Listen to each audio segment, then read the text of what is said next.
കേരള മഹിളാ സംഘം ഗുരുവായൂർ മണ്ഡലം കമ്മിറ്റിയുടെ നേതൃത്വത്തിൽ വനിതാ സംവരണ ബിൽ ഉപാധികളില്ലാതെ നടപ്പിലാക്കണമെന്ന് ആവശ്യപ്പെട്ടുകൊണ്ട് ഒപ്പുശേഖരണം നടത്തി.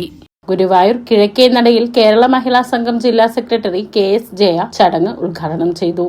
മണ്ഡലം പ്രസിഡന്റ് രുക്മിണി വേണുഗോപാൽ അധ്യക്ഷത വഹിച്ചു. മഹിളാ സംഘം മണ്ഡലം സെക്രട്ടറി പ്രസീത അർജുനൻ, മഹിളാ സംഘം ജില്ലാ vice president Geetha Rajan, party മണ്ഡലം സെക്രട്ടറി PK രാജേശ്വരൻ, പാർട്ടി ജില്ലാ കമ്മിറ്റി അംഗം CV ശ്രീനിവാസൻ എന്നിവർ സംസാരിച്ചു.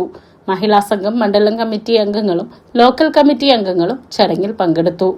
മണ്ഡലം പുനർനിർണയവും സെൻസസുമായി സ്വാഭാവികമായും മണ്ഡലം പുനർനിർണയത്തിന്റെ വേണ്ടി വോട്ട് ചെയ്യാതിരിക്കുമ്പോൾ അത് സ്ത്രീ സംവരണത്തെ എതിർക്കുന്നു എന്ന് വരുത്തി തീർക്കാനുള്ള ദുഷ്ടബുദ്ധിയാണ് കേന്ദ്ര ഗവൺമെന്റ് സ്വീകരിച്ചത്.